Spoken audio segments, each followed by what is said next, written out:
step in the concrete jungle. Everything is broke, your passion be the healer. If you getting bread in as a Detroit producer, a lot of people, a lot of the fans and supporters will see that on this album, on Cost of Living, the cover is Chicago. Obviously, the artist himself is Chicago. The visuals on the album will be Chicago. I've kind of relinquished my Detroit over to Chicago for this album, and I had no problem doing that whatsoever. Right. I wanted everything to be as genuine as possible when it came to the people listening to what they were listening to coming from a Chicago artist. Why would I put a Detroit backdrop on the cover of a Chicago artist? That doesn't make any sense. You know what I'm saying? Why would I shoot videos in Detroit when the words are being said by a Chicago artist? That doesn't make any sense. So I wanted it to be as Chicago as possible. Obviously, being a Detroit producer is not fully, but I wanted it to be as Chicago as possible. And I think we did that. And like he mentioned earlier, Philmore mentioned earlier, that the sound of the album is my interpretation of Chicago. Other people will say otherwise. You can ask a million people in Detroit, what's the Detroit sound? And you'll get a million different answers. Same with Chicago, I'm sure. If you ask Chicago, what's the Chicago sound? You'll get multiple different answers. Yeah. This is my interpretation of Chicago, being an outsider. This is how I hear it when I see it. So then you have Cost of Living. When we're making Cost of Living, the fact that we get into the studio together, that's a memory within itself. A lot of people nowadays make email albums. Mm-hmm. I don't make email albums. Never have. I never will. One of the things we got left in this real hip hop, if you want to call it that, is getting in the studio together and vibing out. And I want to see his face when I play a beat. Right. I want him to see my face when he comes out the booth, after spitting the 16. I don't know what he's spitting before we don't do the over the phone. Oh, check this verse out, man. This is, what I'm saying? This is what I got for this. Nah, I don't want to hear any of that until we get in the studio. Nobody heard anything. Nah, I don't want to hear nothing till we get in the studio. So I want to be surprised. And then when he comes out the booth, I want him to see the look on my face, like, all right, we got something. You know what I'm saying?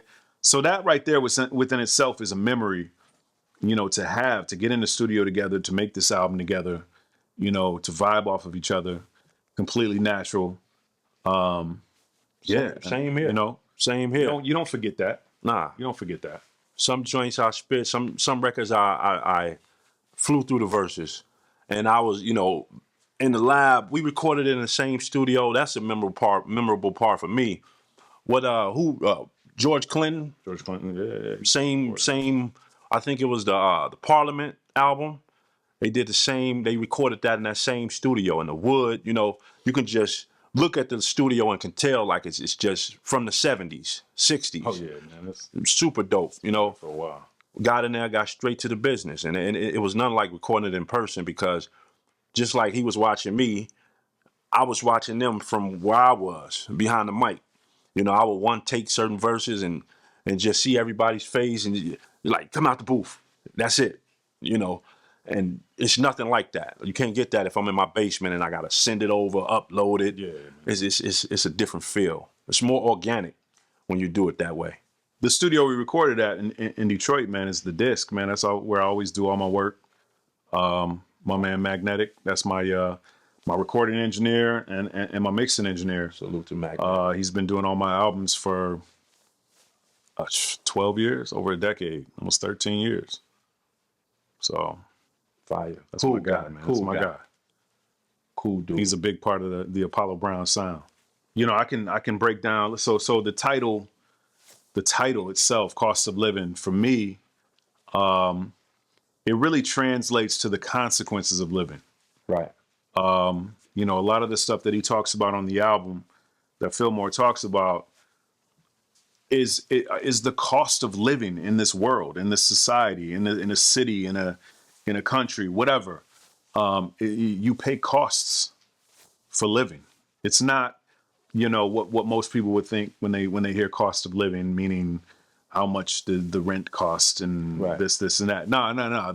It's you're paying these consequences for living. Yeah. No matter what you're doing, whether you're living wrong or right. Yeah. Good or bad. Yeah, you're paying consequences for living.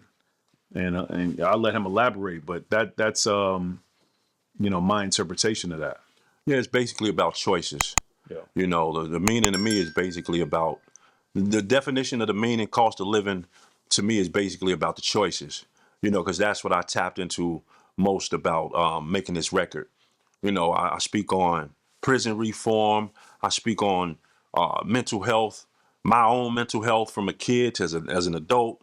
I got very, personal with this. And me seeing some of the things I saw and going through some of the things I've been through growing up, it relates to the title because it's me. And keyword, relate. It's a very relatable album, It don't matter what state you in, what city you in. Of course, I'm going to say what I say because I'm Chicago and I'm a rep Chicago.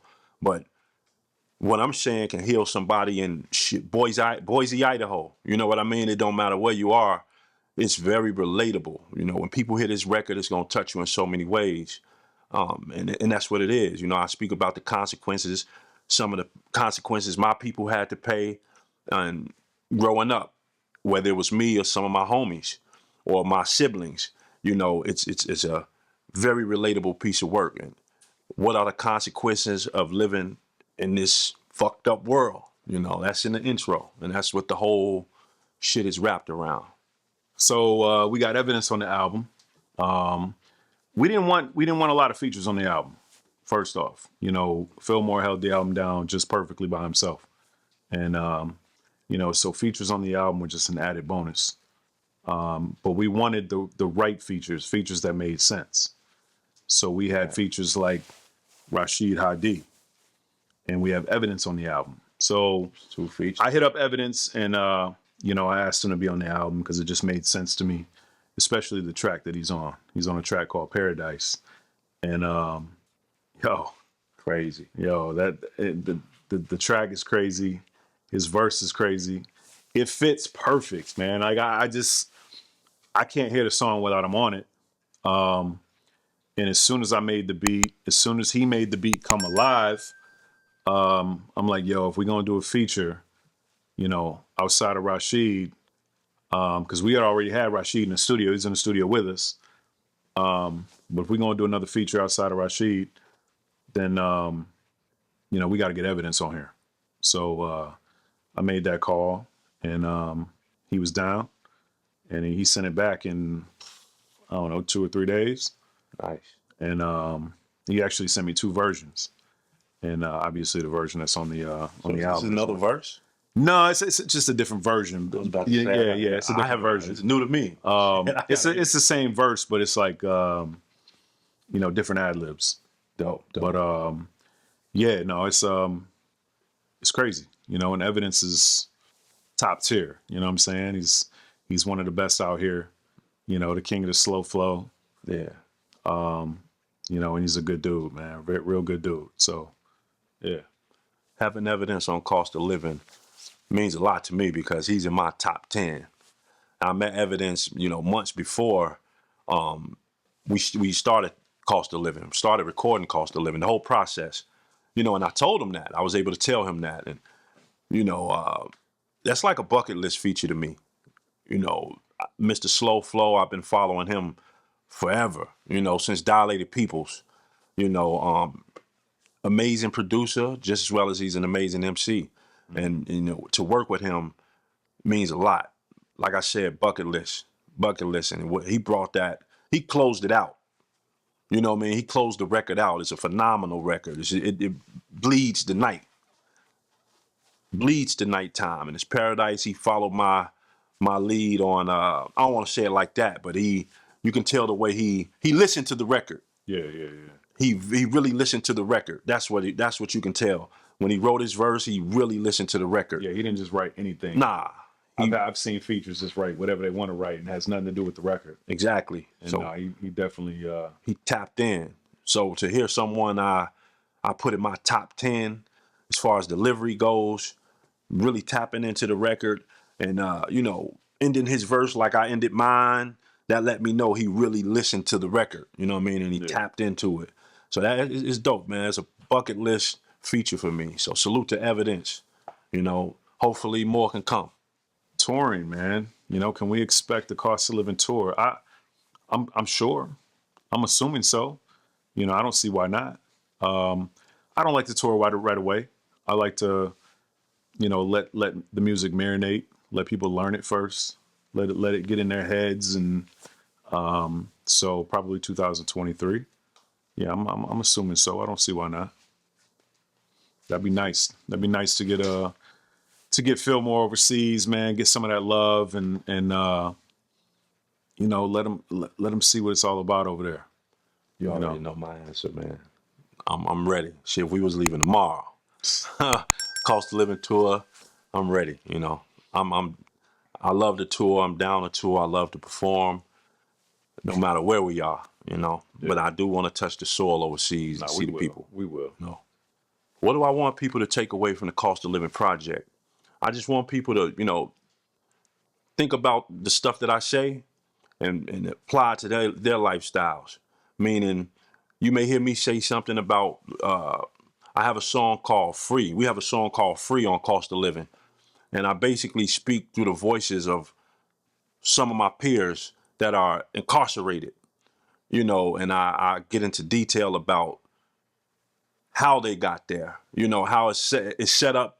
It's a systematic thing from the neighborhood, we live in, how they take away resources and how they put drugs in the communities.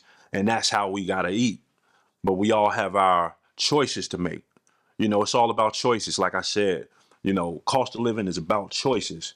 It's about those decisions you make. And some of those decisions can lead you over here or over there, meaning jail, death, or it can lead you to some glorious lifestyle that you may live forever, but you learn from the hardships. It's about details. It's detailed about choices. That's what it is, how to make great choices in life. And no matter what comes, you're going to go through hard times. You're going to have hardships and how to get through that shit. You know what I mean? It's a record on an album called Keep Going. The hook caters to that. You know what I mean? Life come with the worries, pains, and problems. You got to put your chin up and keep going. You got to keep going. And to be real, I'm going through that right now. I'm taking my own advice. You know what I'm saying? I just keep going. No matter what I'm going through, I'm taking my own advice and I'm going through what I'm going through and I'm going to get through it. You got to get through something, you got to go through it. You know what I mean? So that's what it is. How to take whatever it is in your life at that moment and get through that shit. That's what I want you to learn from it, from cost of living. I would say that, what the people should take from the album is just what he said. I mean, apply it to your own life. Everything he's saying, apply it to your life. It's so relatable. Very. Everything he's saying is so relatable, man. No matter wherever you live, whatever country you live in, state you live in, continent, whatever. Everything is so relatable, man. And I think in today's climate, man, we need that. We need relatable music. Because everybody, we need, music that'll take you places. Yeah. Take you on that journey, make you, everybody makes some of the same type of music, and no disrespect to them, but we need to take you over here sometime. You might want to sit down and, smoke a cigar or something and just vibe. This is that vibe music. If you got a dimmer in your crib, dim the lights, turn it on, and just let us take you on that journey. That's what cost of living do. Just let us take you there.